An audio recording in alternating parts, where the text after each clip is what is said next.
Dios les bendiga, amados hermanos. Vamos a orar al Señor. Pongámonos en sus manos. Padre Celestial, en el nombre del Señor Jesucristo, venimos delante de tu presencia. Gracias por mis hermanitos que ya están de pie y los que luego escucharán tu palabra.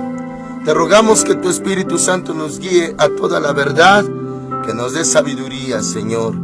Y mis hermanos sean edificados con tu palabra, con tu profecía. Y Señor, te damos toda honra, toda gloria, toda alabanza, reconocimiento, porque eres muy bueno, Señor, con todos nosotros. Gracias, Padre, en el nombre del Señor Jesucristo. Amén. Hoy vamos a ver Primera de Tesalonicenses, capítulo 4, desde el verso 13. El tema de hoy es: seremos arrebatados. Le voy a leer la palabra de Dios. Dice así, Primera de Tesalonicenses 4:13. Tampoco queremos, hermanos, que ignoréis acerca de los que duermen, para que no os entristezcáis como los otros que no tienen esperanza. Amén. Así se introduce este tema a los hermanos de la iglesia de Tesalónica. Un tema profético, es una promesa, es la fe que tenemos, hermanitos. Aparte de que creemos en el Señor Jesucristo, el Hijo de Dios, nuestro Salvador, lo que equivale al Evangelio, creemos en sus promesas, en sus profecías. La palabra de Dios contiene muchas profecías para Israel, que es su pueblo amado, su pueblo escogido, y para la iglesia. Como antes se ha hablado, hermanitos, hay dos programas diferentes. Un programa para Israel, todo lo que conlleva, lo que Dios les prometió, el plan que tiene, el propósito que tiene con su pueblo, Israel. Y nosotros, la iglesia, los no judíos. Claro que al principio la iglesia fue fundada por judíos, pero después, cuando fue llamado el apóstol Pablo, ya se empezó a predicar el evangelio a los no judíos. Y hasta el día de hoy, la mayoría de la iglesia son no judíos, conocidos como gentiles. Entonces, la iglesia tiene sus propias promesas. El Señor Jesús habló profecía de los últimos tiempos en general.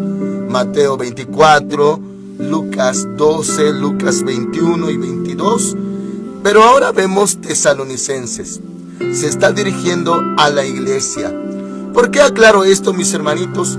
Porque hay profecías exclusivas también de los últimos tiempos para Israel. Pero sí vemos en los contextos que va dirigido a ellos, y bueno, ahí no interviene la iglesia. Pero en esto que vamos a ver, tiene mucho que ver con la iglesia. Introduce este tema de esta manera: tampoco queremos, hermanos, que ignoréis acerca de los que duermen. Duermen, hermanitos, esa palabra, claro, ya traducida al español, nosotros la entendemos de cierta manera. Y le introduzco en esto porque el Señor Jesús, cuando hizo un milagro de resucitar a una niña de 12 años, hija de Jairo, ¿se acordará usted?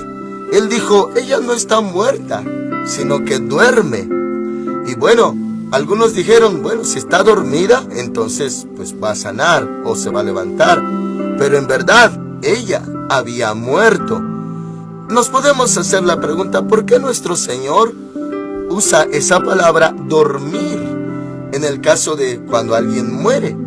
Incluso, hermanitos, para muchos ha resultado confuso y se han desviado de la verdad, porque cuando leen dormir, así literalmente lo entienden.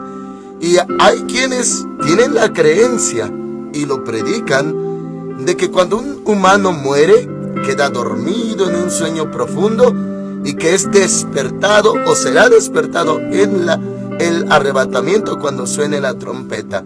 O sea, consideran que es un estado de sueño profundo, de reposo, en el que están los que ya murieron y que ahorita no piensan, no hacen nada, solamente están dormidos y que van a despertar. También el Señor habló de eso, que unos van a despertar para vida eterna y otros para condenación. Eso está en el libro de Juan. Entonces, les resulta confuso esta palabra dormir para algunos. Nosotros entendemos, por ejemplo, el Señor nos habló de la historia del rico y Lázaro. Y no dice ahí parábola, no es una parábola, es una historia real. Murió el rico, murió el mendigo Lázaro y estuvieron conscientes cuando el Señor Jesús habla de que el rico gritaba a Abraham, porque estaba el seno de Abraham existente todavía, vigente todavía, en aquel entonces, al lado, en el centro de la tierra, al lado del infierno. Y estaba consciente Abraham, hablaba, respondía, Lázaro también, el rico también. Da a entender de que uno cuando muere está consciente, incluso sus sentidos se agudizan mucho más. Bueno, podemos entender entonces que cuando dice aquí los que duermen, quiere decir los que murieron en él. Sí murieron, pero no están dormidos en estado de sueño, no. Están conscientes, pero su cuerpo quedó aquí intacto. Entonces lo entendemos, hermanitos. Alguien que muere continúa en esta vida, bueno, pero en un estado diferente, ya no con el cuerpo, pero sí con alma y espíritu. Entonces dice, tampoco queremos, hermanos, que ignoréis acerca de los que duermen, para que no os entristezcáis, y aquí aclara, como los otros que no tienen esperanza. Muy bien, hermanitos. Esto también ha marcado una diferencia entre ciertos cristianos y otros. Y le voy a poner ejemplo, mis hermanitos. Cuando tristemente hemos estado en servicios funerarios, velorios, una personita ha partido con el Señor. Y claro, nosotros que nos llamamos pentecostales o pentecosteses somos muy alegres, cantamos alabanzas, como si estuviéramos haciendo una fiesta. Pero sin embargo también respetamos el dolor de la familia, los seres queridos que quedaron, y les amamos mucho y les tratamos de consolar, orando por ellos y poniéndolos en las manos del Espíritu Santo para que los consuele. ¿Y qué pasa con esto, hermanitos? Hemos escuchado cuando han dicho los que han oficiado velorios, tiempos así, que dicen no lloren, no estén tristes. Y se puede entender, aquí dice que no se entristezcan como los otros que no tienen esperanza. Y por eso hemos escuchado a ciertos predicadores, dicen no lloren, no se pongan tristes, porque sí tenemos esperanza de volverlos a ver. Es verdad, hermanitos. Mas sin embargo tenemos el otro lado, el contrapeso.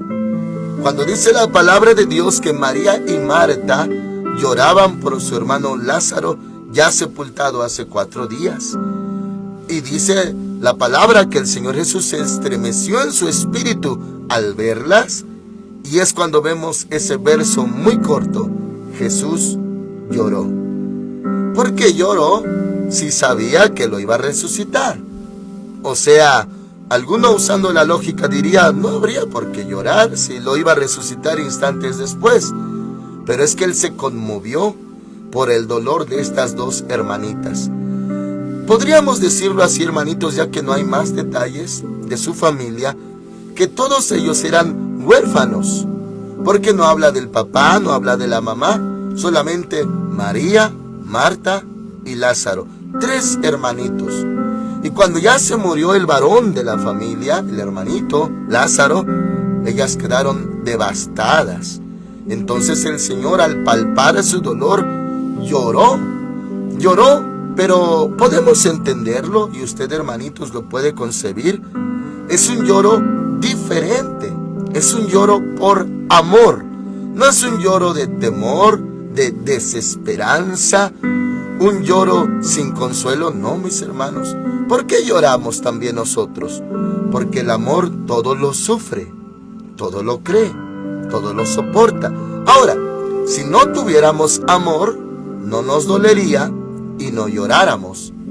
Pero, ¿cómo no vamos a llorar si es nuestro ser querido? Una madrecita, un padrecito, un hermanito, una hermanita, un esposo, un hijo, una madre que murieron, ¿cómo no van a causar tristeza? Claro que sí. Y aquí no dice, hermanitos, que no se entristezca uno, sino que no se entristezca como los otros que no tienen esperanza.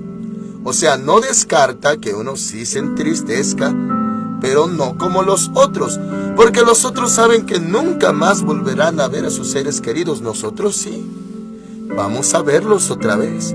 Esa es la esperanza. Así introduce este tema, hermanitos. Está diciendo el apóstol Pablo que nosotros sí tenemos esperanza y otros no. Ahora, verso 14 dice: si creemos que Jesús murió, así es, si lo creemos y resucitó, así también traerá Dios con Jesús a los que durmieron en él.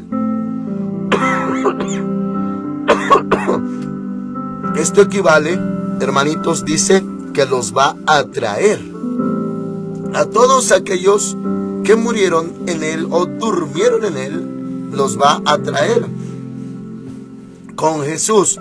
Bueno, esto también viene respaldado en más escrituras, hermanitos. Dice Apocalipsis que él viene montado en un caballo blanco y ejércitos celestiales los siguen. ¿Quiénes son?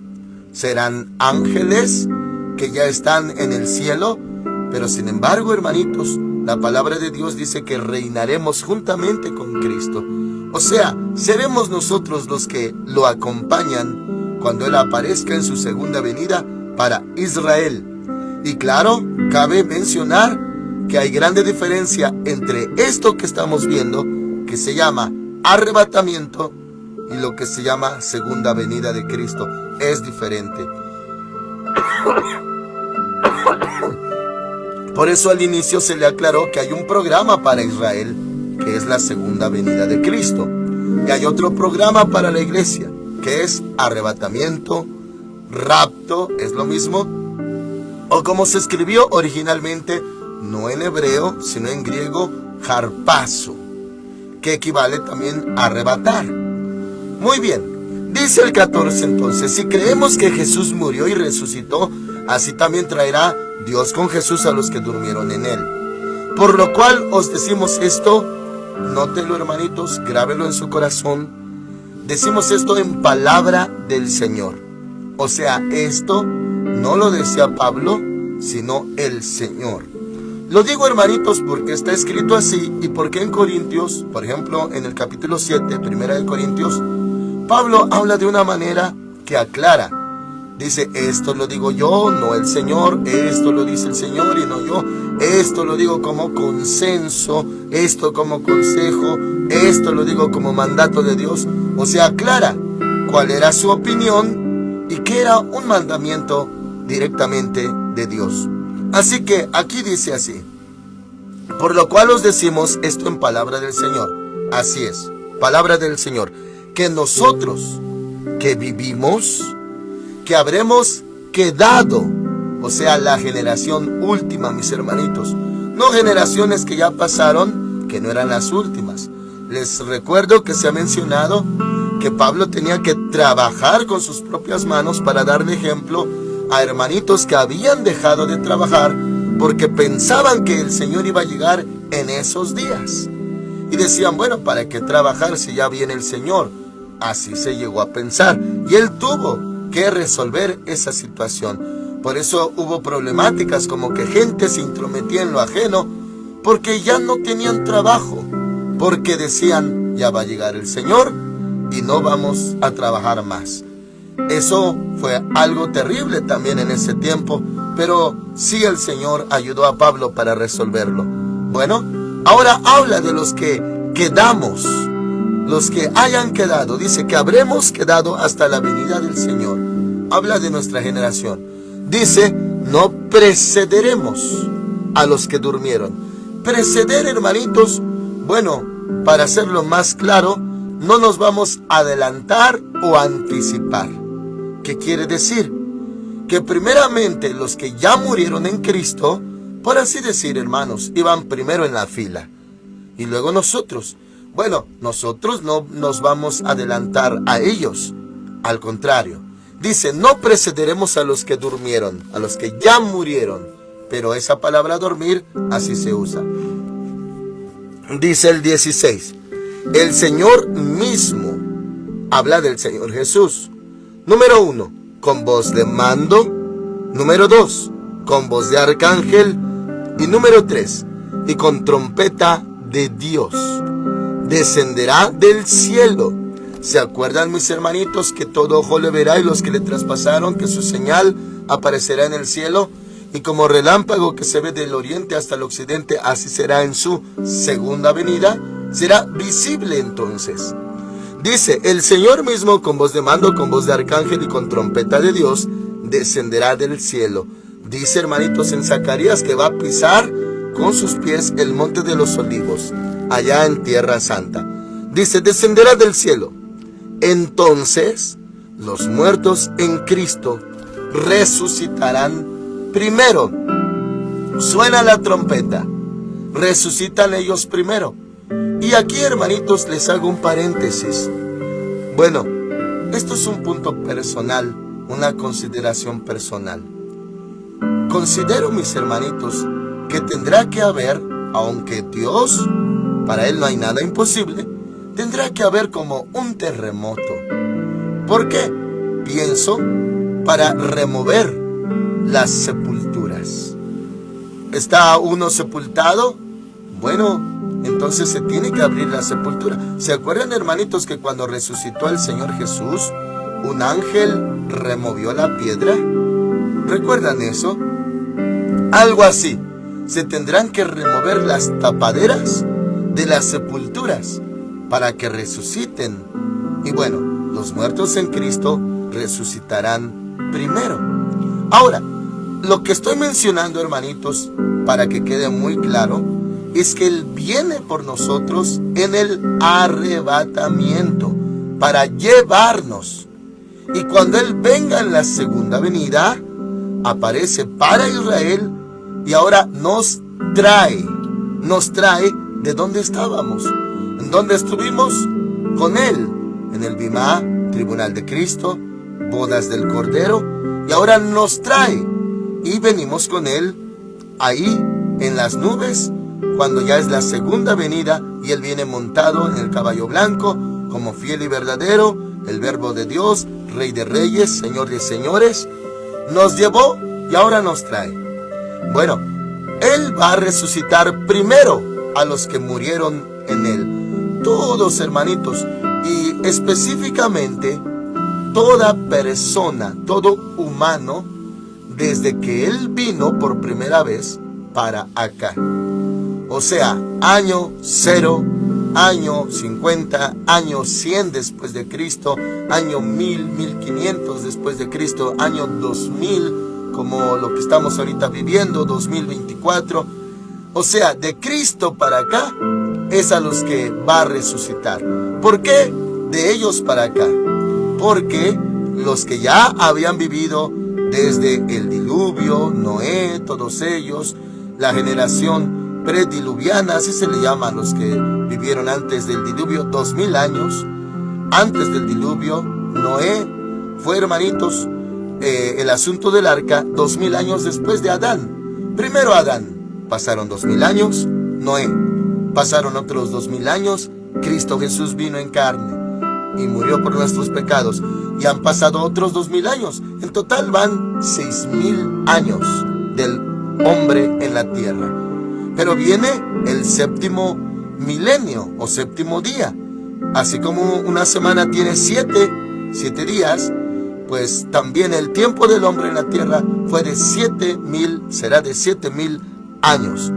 Bueno, entonces, desde Noé hasta el Señor Jesús, vivieron ya conforme a Abraham, su descendencia, Moisés, vivieron en la ley, el tiempo, el periodo de la ley. Todos esos se iban al seno de Abraham. Ahí estaban. Pero dice Efesios que el Señor se los llevó al cielo. Se llevó cautiva la cautividad y dio dones a los hombres. Ellos ya están en el cielo, pero son otro grupo. Ahora, de Cristo para acá, los que murieron en Él, creyendo en Él, son los que resucitan primero. Por eso dice la palabra. Ahora el 17. Luego nosotros los que vivimos, los que hayamos quedado, seremos arrebatados juntamente con ellos. ¿Quiénes son ellos? Los que al sonar la trompeta resucitan, vienen por sus cuerpos. Es cuando le menciono que puede haber un terremoto que abra las sepulturas, se suben otra vez, pero vinieron por sus cuerpos y nosotros estaremos vivos, seremos transformados. Dice, seremos arrebatados juntamente con ellos en las nubes para recibir al Señor en el aire. Cada punto, hermanos, cada detalle es importante. Dice aquí, en el aire. ¿Por qué especifica? Porque en lo que es segunda venida de Cristo, que es un hecho diferente, Él viene. No necesitamos subir, o más bien los israelitas no necesitarán subir, porque Él va a descender y va a poner sus pies en el monte de los olivos. Él bajó, no hay necesidad de que nadie suba a Él.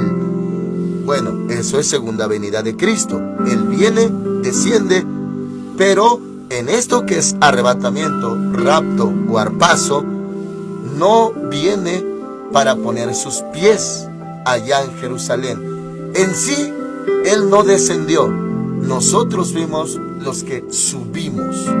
Subimos a donde Él nos va a encontrar. Él no desciende entonces para pisar tierra, por así decir, sino nosotros vamos a subir. Los muertos en Cristo van a resucitar, van a subir. Y dice, luego nosotros los que hayamos quedado, esta generación nuestra, seremos arrebatados juntamente con ellos en las nubes. Nota usted, no aquí en la tierra, sino en las nubes, para recibir al Señor en el aire. Y así estaremos siempre con el Señor. Ya nunca nos vamos a separar de Él. Él nos llevó, Él nos subió. Y en su segunda venida, Él viene y nosotros le seguimos para reinar con Cristo 1000 años. Y hermanitos amados, toda la palabra está conjunta, está enlazada, porque es palabra de Dios. Así como hay una parábola de los talentos en Mateo 25, que se habla del que recibió 2 talentos, 5 talentos, 1 talento. En Lucas hay otra parábola similar que habla de las minas. Uno recibió tantas minas, otro más y otro más. Pero cuando ya se les pide cuentas, se les dice, muy bien, has sido fiel, reina sobre 10 ciudades, sobre 5 ciudades. Y ahí habla precisamente de esto. Reinaremos con Cristo 1000 años. ¿A quién reinaremos? A todos los que no murieron en la guerra de Armagedón, tercera guerra mundial, gran tribulación, lo cual se explica aquí, hermanitos, en las prédicas, aquí en Ministerios Filadelfia. Muy bien, todo tiene un orden, una secuencia. La palabra de Dios es muy clara y también se requiere de interpretación, pero gracias a Dios tenemos al Espíritu Santo que nos da esa sabiduría, ese entendimiento para interpretar su palabra. Entonces, hermanitos, aquí se habla de lo que va a pasar. También esto está respaldado en 1 Corintios capítulo 15.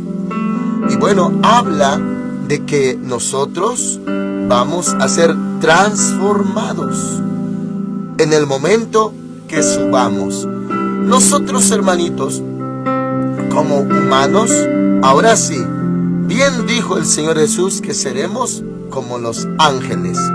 Ahorita no, pero ese día seremos transformados. Y solamente para darle un ejemplo, hermanitos, ¿se acuerdan de nuestro Señor Jesús? Una vez que Él resucitó, se le podía tocar, se le podía ver, hasta se le podía meter los dedos en sus agujeros de sus manitas, de sus pies. Él podía comer, podía aparecer y desaparecer. Podía entrar sin usar la puerta donde estaban reunidos los discípulos. Un cuerpo visible, palpable, un cuerpo incorruptible. Y el mismo cuerpo que se había muerto, el cuerpo que quedó desangrado y molido por nuestros pecados, ese mismo cuerpo. Y eso es lo que habla todo 1 Corintios 15, un tema muy amplio y muy hermoso, hermanitos. Bueno, esa es la fe, la esperanza que tenemos. Ahora, mis hermanitos, le tengo que decir lo siguiente. En los años 70, 80, 90, todos y la mayoría de los cristianos evangélicos, los redimidos por la sangre de Cristo, todos estábamos de acuerdo en el arrebatamiento. Esperábamos el rapto. Ahora, mis hermanitos, más en estos últimos años, ya se ha levantado un debate muy fuerte. Porque hay quienes dicen, hay arrebatamiento antes de la gran tribulación. Hay otros que se levantaron y dicen que el arrebatamiento será a la mitad de la gran tribulación, 3 años y medio. Y otros dicen que será al final de la gran tribulación. Pero podemos notar, hermanitos, y discernir cómo éramos en ese tiempo, los 70s, 80s, 90s, de todos los que predicaban que el Señor viene por la iglesia, cómo éramos llenos de fe, de gozo, de regocijo, del fuego del Espíritu Santo. Ahora, ¿cómo son los que predican y enseñan que ya no hay arrebatamiento o que sí vamos a ver al anticristo y pasar por la gran tribulación? ¿Cómo es eso? Bueno, yo me atrevo, hermanitos, y me inclino más a darle crédito al Espíritu Santo. Estábamos en ese tiempo llenos del Espíritu Santo. Revelaciones, profecías, liberaciones, avivamiento, llenuras, conversiones, almas viniendo a los pies de Cristo. Y ahora, mis hermanitos, usted sabe que estamos viviendo en ese periodo llamado apostasía. Y se han levantado diversos géneros de doctrinas. Y como hemos visto, hasta doctrinas de demonios. Ahora hay muchos que debaten cuándo será el arrebatamiento. Y otros hasta lo niegan. Y lo dicen despectivamente. Dicen el rapto secreto de Dios. Pero despectivamente. Y dicen que es secreto. Bueno, la Biblia no dice que sea secreto, pero ellos así, hermanitos, lo interpretan, pero con un corazón lleno de incredulidad. No se mueven en la misma fe. Para creer esto necesitamos fe, hermanitos, de que sí, el Señor va a venir por nosotros. Y yo tengo esa fe y esa convicción. No necesitamos ver al anticristo. Incluso, no es porque querramos, hermanitos, es porque está escrito también en 2 de Tesalonicenses, y llegaremos ahí si seguimos en la tierra, que también previene que nosotros no veremos a este personaje, porque este personaje no puede manifestarse, porque al presente hay quien lo detiene. Y cuando se ha quitado de en medio, entonces se manifestará el anticristo. Y sabemos, cuando la iglesia ya no esté, entonces será libre el anticristo de manifestarse ya mundialmente. Todo tiene, hermanitos, explicación, todo tiene fundamento. El problema es que ya muchos, hermanitos, me atrevo a decirlo de esta manera, ya no han leído toda la Biblia. Solamente se concentran en los temas que se les enseñan. Pero si leyeran toda la Biblia, encontrarían que todo concuerda y todo está escrito. Por ejemplo, esos que dicen que sí veremos al anticristo, nosotros la iglesia, y que sí pasaremos por la gran tribulación, ¿cómo interpretan esa cita de 2 de Tesalonicenses? Que no puede aparecer. No puede aparecer porque hay quien lo detiene. ¿Cómo lo interpretan ellos? O sea, estamos nosotros, hermanitos, y el Espíritu Santo está. Y dijo el Señor Jesús de la iglesia que ni la autoridad, o sea, las puertas del infierno, prevalecerán contra la iglesia. O sea, ni el anticristo podría contra la iglesia. Ahora, cuando dice la Escritura, la profecía, que vencerá a los santos, habla de matar, los va a matar. Y sabemos quiénes. Y en el periodo de la gran tribulación. Pero nosotros tenemos esa esperanza, hermanitos, vamos a desaparecer. Y es en estos días que esta profecía se puede cumplir al pie de la letra. Tenemos fe. Y hermanitos, hay muchos argumentos espirituales para refutar esas doctrinas de que sí estaremos en la gran tribulación y sí veremos al anticristo. Hay muchas, hermanitos, argumentos, y hay pasajes fundamentales bíblicos que muestran que no estaremos en la gran tribulación. Y bueno, pero parece algo más allá, y con esto, hermanitos, concluyo. Parece que los que predican esto quisieran que la iglesia sufriera. Dicen que siempre hubo persecución, que por qué nosotros habríamos de estar exentos de dichas persecuciones. Bueno, pero desde el día que recibimos a Cristo, hemos sido perseguidos. ¿No lo han notado acaso? O sea, se argumenta que los antiguos fueron perseguidos y fue necesario. Que desde el Antiguo Testamento los profetas también fueron perseguidos y asesinados y era inevitable. Y la iglesia primitiva fue perseguida también porque nosotros habíamos de escapar de dichas persecuciones, argumentan ellos. Bueno, es que siempre hemos sido perseguidos, pero hasta el día de hoy el Señor nos ha sostenido, nos ha guardado. Y Dios ama a la iglesia. Y solamente este punto les pongo a reflexionar, hermanitos. Si usted se ha encontrado con una persona que predica que sí tenemos que ser perseguidos por el anticristo, la pregunta es, ¿cuál es la diferencia entre los perseguidos del Antiguo Testamento, perseguidos de la iglesia primitiva y perseguidos en nuestra generación? ¿Por qué habrían de perseguir a todos de esta manera? Sí, hay una profecía de persecución, hermanitos, terrible, cual nunca ha habido. Sí existe esa profecía, pero no se refiere a la iglesia. La iglesia será arrebatada. Se refiere a los que van a recibir a Cristo en la gran tribulación. Bueno, entonces, hermanitos, la pregunta concreta es, ¿de qué habrá servido entonces haber creído en Cristo Jesús si nos va a ir igual? ¿No tiene que haber alguna diferencia ahora que Cristo está en nosotros? Claro que hay una diferencia. Es que Él nos redimió de nuestros pecados. Ahora, todo el castigo de nuestra paz cayó sobre Él, dice Isaías 53. Algunos argumentan que la iglesia, como está en apostasía y en cómo está en su estado presente, que necesita ser purificada con la persecución de la gran tribulación. ¿Es cierto eso? Pero si nos purifica la sangre de Cristo, nos purifica la palabra de Dios, nos purifica el fuego del Espíritu Santo.